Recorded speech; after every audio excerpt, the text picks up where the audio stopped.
नमस्कार। आज हम बीए पार्ट थर्ड ईयर के प्रश्न पत्र सेकंड के अंतर्गत प्लेटो का उपादर्श राज्य या द्वितीय श्रेष्ठ राज्य टॉपिक पर अध्ययन करेंगे। लॉस प्लेटो, जिसका प्रकाशन उसकी मृत्यु के पश्चात हुआ। आकार की दृष्टि से प्लेटो का यह सबसे बड़ा ग्रंथ है। यह ग्रंथ भी संवाद शैली में लिखा गया है। लॉज उसकी वृद्धावस्था की रचना है। सांसारिक वास्तविकता को इसमें अधिक स्वीकार किया गया है। लॉज में प्लेटो ने उपादर्श राज्य अथवा द्वितीय सर्वश्रेष्ठ राज्य का चित्र खींचने में रिपब्लिक की सी स्वतंत्र तर्क प्रधान और कल्पनात्मक पद्धति को ग्रहण नहीं किया। इस प्रकार यह एक ऐसे राज्य की रचना चाहता है जो इस भूतल पर ही प्राप्त किया जा सके। वह अपने अनुभव से जान चुका था कि आदर्श शासक और आदर्श राज्य का होना कितना असंभव है। अतः यह ग्रंथ भावनाओं की अपेक्षा अनुभवों पर आधारित है। में प्रतिपादित प्रमुख सिद्धांत हैं, जिनमें प्रमुख इस प्रकार हैं। फर्स्ट है आत्म संयम का महत्व। रिपब्लिक में प्लेटो ने न्याय को आदर्श राज्य का आधार माना है। लॉज में वह न्याय की व्यवस्था को स्थापित करने के लिए आत्म संयम को आवश्यक मानता है। इसलिए वह उत्पादकों पर ज्ञानी दार्शनिकों के नियंत्रण को स्वीकार करता है। उसका विश्वास है कि ऐसा करने से समाज में विवेक, उत्साह और न्याय की प्रतिष्ठा होती है। आत्म संयम के कारण विवेक अबाधित रूप से अपना कार्य करता है। यह राज्य की आधारशिला है। आत्म संयम पर आधारित न होने वाला राज्य अपूर्ण एवं दोषपूर्ण है। इस प्रकार लॉज में प्रतिपादित राज्य रिपब्लिक के राज्य या नगर से भिन्न होगा। आत्म संयम के कारणों से निरपेक्ष विभेदीकरण की कल्पना नहीं रह जाती। फलस्वरूप लॉज में शासकों के पास राजनीतिक और सामाजिक दोनों तरह के अधिकार रहते हैं और शासितों के पास भी। शासक के पास व्यक्तिगत संपत्ति और परिवार बना रहता है, अर्थात साम्यवाद का परित्याग कर दिया गया है। दूसरा सिद्धांत है कानून विषयक सिद्धांत। प्लेटो ने लॉज में कानून की पुनर्प्रतिष्ठा की है। उसने कानून के स्वरूप, आवश्यकता, स्वभाव आदि पर प्रकाश डाला है और राज्य में कानून की प्रभुत्ता स्थापित की है।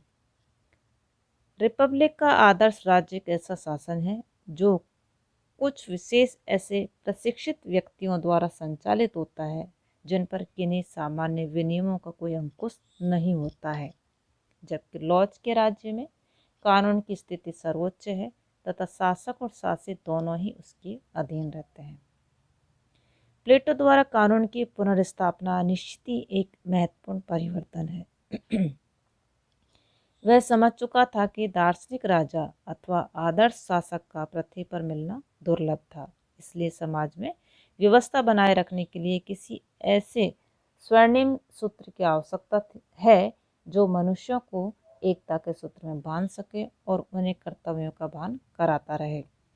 प्लेटो ने कानून को ही वह स्वर्णिम सूत्र माना है।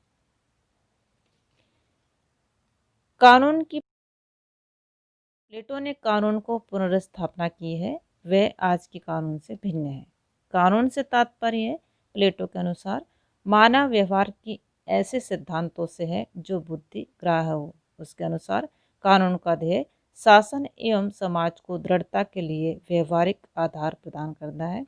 वह कानून का शासन इसलिए स्थापित करना चाहता है क्योंकि कानून दर्शन तथा ज्ञान का साकार रूप है। प्लेटो ने कानून की आवश्यकता पर भी जोर दिया और बताया कि मनुष्यों को दो कारणों से कानून की आवश्यकता होती है। प्रथम, प्रत्येक व्यक्ति में सामाजिक हितों को समझने की क्षमता नहीं होती है। दूसरा, यदि वह समझ भी जाए तो अपने व्यक्तिगत स्वार्थों और वासनाओं के कारण उसके अनुकूल आचरण नहीं करता है। इस प्रकार सामाजिक हितों की सिद्धि के लिए कानूनों का अस्तित्व आवश्यक है। समाज के लिए क्या श्रेष्ठकर है, इसका सही उत्तर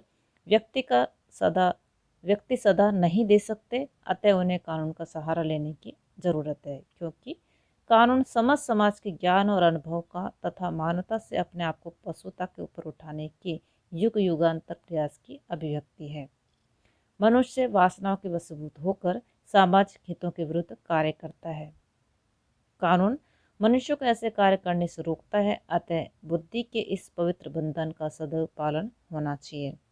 प्लेटो लॉज के उपादर्श राज्य में कानून को वही स्थान देता है जो उसने रिपब्लिक के आदर्श राज्य में बुद्धि को दिया है।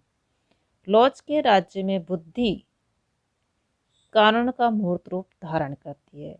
फैलता इस प्रकार के राज्य में सबसे बड़ा गुण आत्मसंयम है। इसका अभिप्राय यह है कि नागरिक कानून का पालन करते हैं अथवा राज्य की संस्थाओं के प्रति उनके मन में आदर का भाव रहता है और वे कानून की शक्तियों की अधीनता स्वीकार करने के लिए प्रस्तुत रहते हैं। प्लेटो के अनुसार कानून से व्यक्ति की भलाई की पूर्व शर्त को अपना कर्तव्य मानता है। कानून मस्तिष्क की अभिव्यक्ति है जिसका जन्म क्रमशः हुआ है। पुराने प्रचलित रीति रिवाजों में जो सर्वमान्य और योग्यतम तथा सद्गुण संपन्न थे वे ही धीरे धीरे कानून बन गए। युद्ध के परिणाम, आर्थिक दशाएं आदि कानून के निर्माता हैं। प्लेटो ने कानून का निर्माण एक कानून निर्माणक या संहिताकार द्वारा होना चाहिए इस बात पर जोर दिया है। उसके अनुसार जब समाज में विद्यमान सभी वर्गों के नियमों और कानूनों में संघर्ष होता है तो इस संघर्ष को दूर करने हेतु संहिताकार कानून बनाता है। कार्यान्वित करने का भार किसी नवयुवक शासक को दिया जाना चाहिए। प्लेटो ने बताया कि शासक को कानून के अनुसार शासन करना चाहिए। उसका विचार है कि राज्य को कानून के अनुसार होना चाहिए, न कि कानून राज्य के अनुकूल है। सरकार को कानून के सेवक और दास की भांति राज्य का संचालन करना चाहिए। सरकार कानून में अपनी इच्छा अनुसार परिवर्तन नहीं कर सकती। जब तक सरकारी अधिकारी जनता और देववाणियों प्रस्तावित परिवर्तन का समर्थन न करते, यह विशेष रूप से आवश्यक न हो तब तक कानून में परिवर्तन नहीं किया जाना चाहिए। इस प्रकार प्लेटो कानून की स्थिरता और उसकी ठोसता में विश्वास रखता है। प्लेटो ने कहा है कि प्रत्येक नए कानून के साथ उसकी प्रस्तावना भी होनी चाहिए। कानूनों को स्थायी होने के साथ साथ सिद्धांतों पर आधारित होना चाहिए ताकि सभी व्यक्तियों का कानून में विश्वास हो। अतः प्रस्तावना द्वारा लोगों को यह बता दिया जाना चाहिए कि कानून उन बातों की अभिव्यक्ति है जिनमें उनकी निष्ठा है। ऐसा होने पर लोग स्वतः ही कानून की पालना में प्रस्तुत होंगे। इसके लिए बल प्रयोग की आवश्यकता नहीं होगी। प्लेटो का कहना है कि कानून को क्रियान्वित करने के लिए लोगों का बौद्धिक विकास अत्यंत आवश्यक है। अतः राज्य को कानून पालन की नागरिकों की उचित शिक्षा का प्रबंध करना चाहिए। तीसरा सिद्धांत है इतिहास की शिक्षाएं। हमें भूतकालीन अनुभवों से शिक्षा ग्रहण करनी चाहिए। अपने इस ग्रंथ में वह इतिहास के आधार पर एक निश्चित शासन प्रणाली का समर्थन करता है जिसमें राज की सत्ता और जनता की सहमति को स्वीकार किया है। इतिहास के उदाहरणों के आधार पर उसने कानून के नियम और मिश्रित संविधान की व्यवस्था को महत्व दिया है। नेक्स्ट सिद्धांत है मिश्रित राज्य। प्लेटो ने लॉज में जिस उपादर्श राज्य की विवेचना की है उसकी एक महत्वपूर्ण विशेषता है मिश्रित संविधान अर्थात मिश्रित राज्य का सिद्धांत। इस सिद्धांत का उद्देश्य शक्तियों के संतुलन द्वारा समरसता प्राप्त करना है। यह सिद्धांत विरोधी प्रवृत्ति के प्रतिकूल सिद्धांतों का कुछ इस तरह संयोग करता है जिससे वे एक दूसरे को निराकृत कर दें। इस सिद्धांत के अनुसार लॉज में वर्णित उपादर्श राज्य के निर्माण के लिए राजा और प्रजा, धनी और निर्धन, बुद्धिमान और शक्तिशाली सभी व्यक्तियों और वर्गों का सहयोग आवश्यक है। लॉज में वर्णित प्लेटो का उपादर्श राज्य राजतंत्रात्मक, कुलीन तंत्रात्मक और जनतंत्रात्मक है। सेबाइन के शब्दों में, लॉज में प्लेटो का मिश्रित राज्य राजतंत्रात्मक शासन की बुद्धि और लोकतंत्रात्मक शासन की स्वतंत्रता का समन्वय है। स्पष्ट है कि प्लेटो के मतानुसार यदि राज्यों के पतन को रोकना है तो विरोधी शक्तियों का एक दूसरे के साथ सामंजस्य स्थापित किया जाना चाहिए। मिश्रित राज्य के सिद्धांत द्वारा इन शक्तियों का सम्मिश्रण होगा तथा स्थिरता की स्थापना होगी। नेक्स्ट सिद्धांत है राज्य की भौगोलिक स्थिति व जनसंख्या।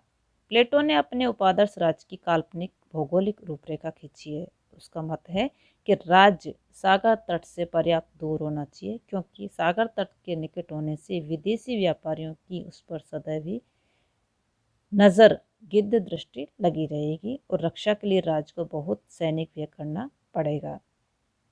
नगर का समुद्र तट के निकट होना विदेशी व्यापार के भ्रष्टाचार को बढ़ावा मिलेगा और राज्य चारों ओर से सुरक्षित सीमाओं से घिरा हुआ हो ताकि अन्य राज्य उस पर सुगमतापूर्वक आक्रमण न कर सके। राज्य में जहाज बनाने वाली लकड़ी भी नहीं होनी चाहिए ताकि वहां के निवासी जहाज का निर्माण करके दूसरे देशों के साथ व्यापार। प्लेटो सामुद्रिक व्यापार को भी मना करता है, क्योंकि यह लोगों को व्यापारिक प्रवृत्ति को बढ़ावा देता है और वे सौदेबाजी में पड़ जाते हैं और दोहरा व्यापार करना सीख जाते हैं। यह राज्य को मित्र रहित बना देता है। वास्तव में सामुद्रिक राज्य की निंदा व्यापारी राज्य की निंदा थी।